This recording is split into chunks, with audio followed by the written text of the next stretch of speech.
Volám sa Štefan Ančočík, som grécko-katolícky kňaz a momentálne pôsobím ako kňaz, ktorý má na starosti rómsku misiu v Sečovciach.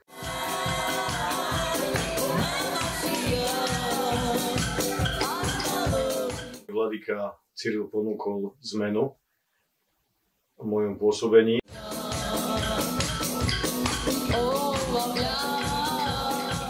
Jedna z možností okrem pôsobenia v nových farnostiach bola aj práve práca v Sečovciach pri rómskej misii.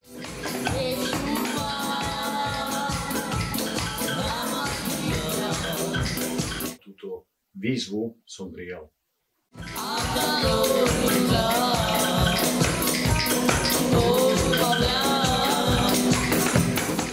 Hlavným motívom je moja snaha, úprimná snaha, ohlásiť medzi rómskym obyvateľstvom skrieseného Ježiša Krista, ukázaním krásu viery a pozvať ich na cestu spolu kráčať s Ježišom Kristom do nebeského kráľovstva. I takto hladný a povie som hladný. Mám doma chleba, dám mu chleba. I takto smedný. Mám doma vodu, dám mu vodu. I takto otrhané šaty mám, roztrhané šaty. Mám doma tričko, alebo šaty, alebo pulover, dám mu to. Je takto chorý a leží doma v posteli, má vysokú teplotu, nemá silu si ani čaj urobiť, alebo jedlo uvariť, daj idem ku tomu chorému a mu pomôžem.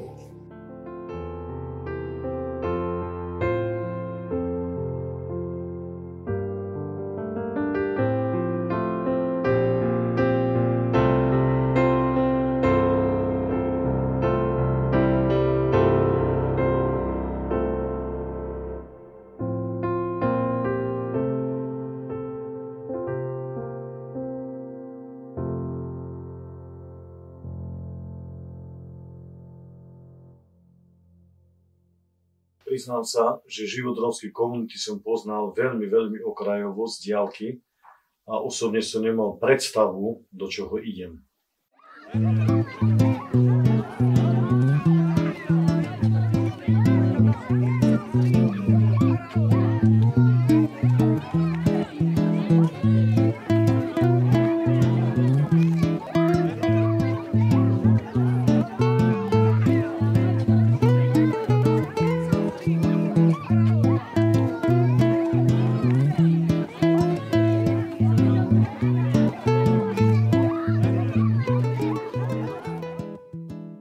Veľkou pomocou pri tejto práci, pri tejto misii, na ktorú som sa dal, je moja rodina, moja manželka, moje deti a zároveň zamestnanci obidvoch komunitných centier, ktoré pôsobia pri Habeši.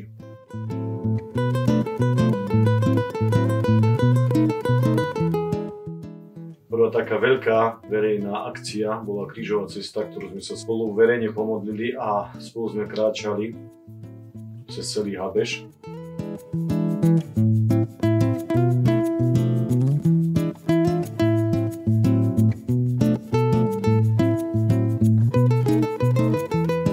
Aby sme boli na očiach všetkým obyvateľom ukázali, že o čom je naša viera, čomu sa klaniame, čomu veríme a v čom dúfame.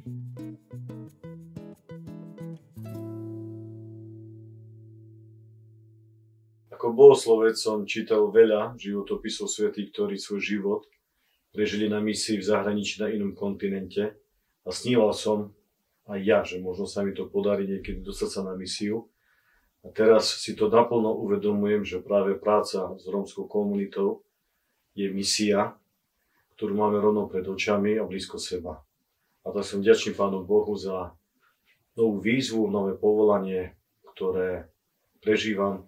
A snažím sa, aby cez misiu mali možnosť poznať Ježiša Krista a kráčať za ním do večnosti.